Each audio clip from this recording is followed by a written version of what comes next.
Tiada henti-hentinya kita senantiasa menjadikan puja dan puji syukur atas Allah Subhanahu wa taala. Nasabah karena Allah taala yang telah memberikan kita begitu banyak nikmat, sehingga kalau kita hitung-hitung nikmat Allah, maka yakin dan percaya pasti kita tidak akan pernah mampu menghitung nikmatnya Allah. Mulai bangun dari tidur sampai kita tidur kembali, bahkan tidur itu sendiri adalah nikmat daripada Allah Subhanahu wa taala. Makanya ayat yang saya baca tadi, wa in ta'uddu ni'matallahi la tuhsuha. Apabila engkau menghitung-hitung nikmat Allah, maka yakin dan percaya pasti kau tidak akan pernah mampu menghitung nikmatnya Allah. Bayangkan kita, kalau kita jalan-jalan di rumah sakit yang ada di Makassar, begitu masuk ke lorong-lorongnya, masuk ke kamar-kamarnya, akan timbul syukur kita kepada Allah Subhanahu wa taala. Ada orang mau berbicara dengan baik, tidak bisa. Kenapa? Allah sudah cabut nikmat yang ada pada mulutnya. Ada juga orang mau berjalan dengan baik, tidak bisa. Kenapa? Allah sudah cabut nikmat yang ada pada kakinya. Oleh karena itu, banyak-banyak kita bersyukur kepada Allah Subhanahu wa taala. Dan saya selaku hati mengajak kepada jamaah sekalian untuk senantiasa bertakwa kepada Allah Subhanahu wa taala.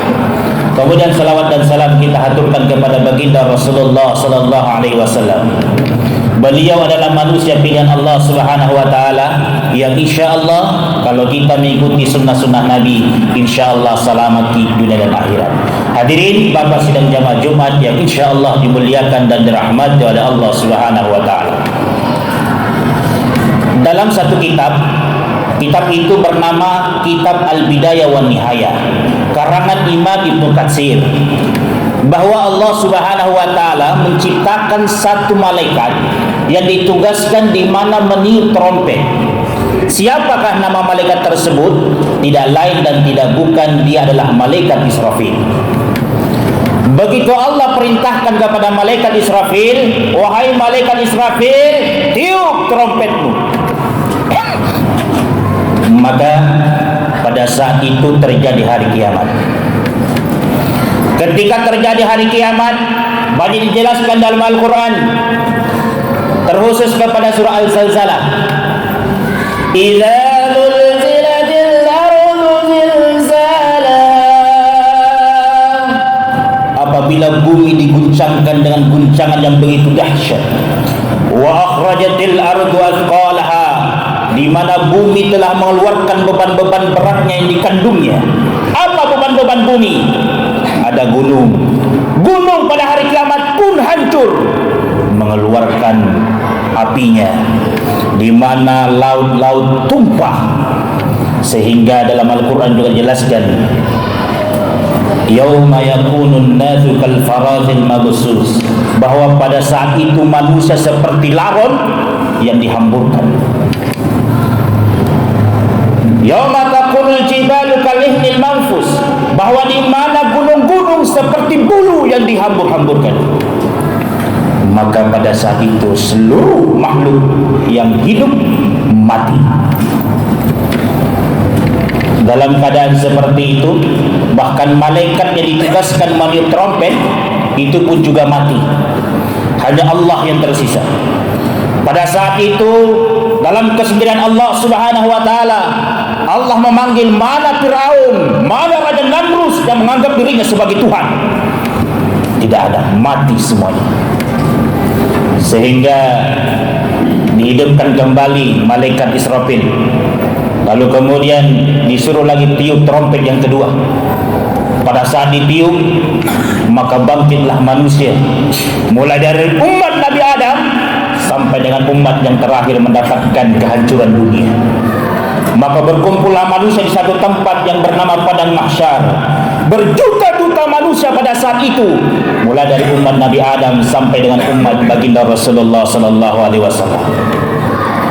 Dalam keadaan seperti itu, semua orang tegang, semua orang membutuhkan pertolongan, semua orang sibuk dengan masing-masing nasibnya sendiri yang akan dipertanggungjawabkan kepada Allah Subhanahu wa taala. Semua orang membutuhkan pertolongan. Bahkan dalam Al-Quran surah Al-Abasa dijelaskan, yauma yafirrul mar'u min akhihi,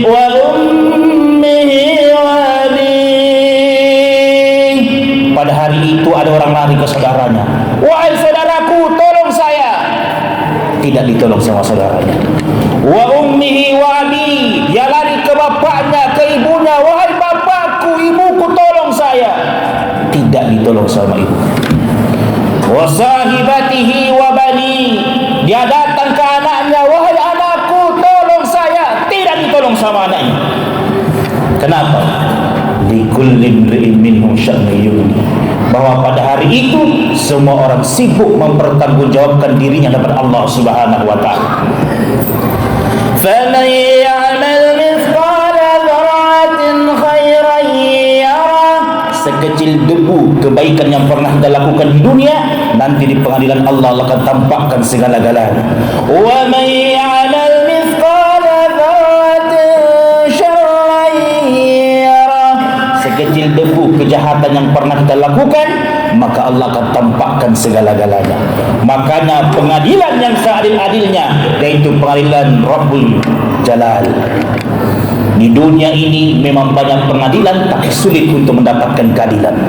Tetapi pengadilan Allah, tidak ada orang yang bisa bebas dan lolos. Semua orang tegang, membutuhkan pertolongan. Jamaah sekalian, hanya ada dua yang mampu memberikan pertolongan di yaumil akhir. Satu, bi syafaatil Quran, orang yang senantiasa membaca Al-Quran. Di mana di padang mahsyar dijelaskan dalam kitab Daqaiqul Akbar yang ditulis oleh Syekh Abdurrahman bin Ahmad Al-Qadi, di mana matahari kurang lebih 1 jengkal dari kepala. Ada orang yang keringat, dia berenang di atas keringatnya sendiri. Dan ada orang yang mendidih otaknya gara-gara panasnya matahari. Bayangkan jamaah sekalian. Semua orang membutuhkan pertolongan. Jadi syafaat pertama, bisyafaatil Quran, ditolong orang yang senantiasa membaca Al-Quran. Iqra'ul Quran fa inna ya'ti yaumal qiyamati li ashabi, bacalah Al-Quran karena Al-Quran akan datang di yaumil akhir, akan memberikan pertolongan kepada orang yang senantiasa membacanya. Hadirin jamaah sekalian, kalau hari ini kita masih terbata-baca baca Al-Quran, silahkan baca. Ustaz, belum terlalu jelas bacaan saya, silahkan dibaca. Kenapa? Kalau kita membaca Al-Quran dalam keadaan terbata-bata, 2 pahala kita dapat. 1, pahala membaca Al-Qurannya. Yang kedua, pahala hurufnya. Coba bayangkan jamaah sekalian, bukankah Nabi katakan ketika kita membaca 1 huruf dari Al-Quran, Allah akan berikan pahala 10 kebaikan. Jadi kalau kita baca contoh dalam keadaan terbata-bata, Bismillahirrahmanirrahim, Alif Lam Mim, Zalikal Kiki, ya, itu kikinya itu pahala jamaah sekalian. Nah, makanya Ustaz, anak saya tidak tahu baca Quran, ayo titip ke anak tak orang yang bisa baca Al-Quran. Alhamdulillah tadi saya dengar, Masya Allah, ada pengajian anak-anak untuk belajar TKTPA. Jamaah sekalian, ketika baginda Rasulullah SAW diisrakan, baginda Rasulullah diperlihatkan di mana ada orang tua senantiasa dipukul sama malaikat. Tetapi tiba-tiba malaikatnya berhenti memukulnya. Rasulullah bertanya, ya Jibril, kenapa ini tadi orang tua senantiasa dipukul? Nah sekarang tiba-tiba berhenti, wahai Jibril. Apa kata Jibril?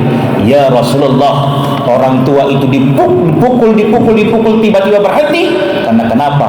Anaknya di dunia senantiasa membacakan Al-Quran. Masya Allah. Apa hebatnya lagi kalau kita punya anak bisa membaca Al-Quran? Hebatnya nanti orang tuanya diberikan mahkota yang lebih terang daripada terangnya sinar matahari. Masya Allah. Nah, hadirin jamaah sekalian, makanya rajin-rajin baca Al-Quran. Ini yang pertama. Yang terakhir, syafaat yang senantiasa memberikan pertolongan di yaumil akhir, yaitu bi syafaatir Rasulullah sallallahu alaihi wasallam. Apa syaratnya? Yaitu orang yang senantiasa berselawat kepada baginda Rasulullah sallallahu alaihi wasallam. Bukankah Nabi katakan, ketika disebut namaku, maka banyak-banyak dianjurkan untuk banyak-banyak berselawat. Allahumma salli ala Muhammad wa ala ali Muhammad.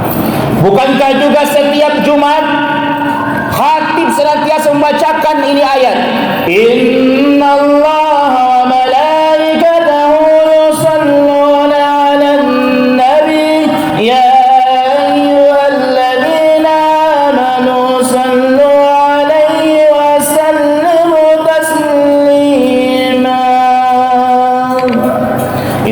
wa malaikatahu yusalluna 'alan nabi. Sesungguhnya Allah bersama para malaikatnya bersalawat kepada baginda Rasulullah sallallahu alaihi wasallam. Ya ayyuhallazina amanu, wahai orang-orang yang beriman, sallu alaihi wa sallimu taslima. Bersalawatlah kalian kepada baginda Rasulullah sallallahu alaihi wasallam. Hadirin jamaah sekalian, baginda Rasulullah itu doanya Pak dia simpan untuk di akhirat. Suatu ketika baginda ditanya, begitu Nabi dilempar sampai berdarah pelipisnya, kemudian datang malaikat Jabal, wahai Muhammad, ketika engkau berdoa maka saya akan angkat ini gunung untuk menerpa orang-orang yang telah melemparmu. Apa kata baginda Rasulullah? Wahai malaikat, setiap nabi punya doa yang mustajab, dan setiap doa para nabi dan rasul itu cepat-cepat dikabulkan. Tetapi saya simpan doaku untuk siapa? Untuk umatku yang telah lama meninggal dan tidak bersekutu kepada Allah Subhanahu wa taala, yang tidak menduakan Allah Subhanahu wa taala. Coba jamaah sekalian, kita ini memang umat terakhir, tetapi kita lebih dulu jauh lebih masuk surga daripada umat-umat yang sebelumnya. Masya Allah. Nah, hadirin jamaah sekalian, Nabi tidak pernah lihat kita, Pak. Tidak pernah kita lihat hidung tak, tidak pernah lihat muka tak. Tetapi baginda Rasulullah sangat cinta dan begitu sayang kepada umatnya.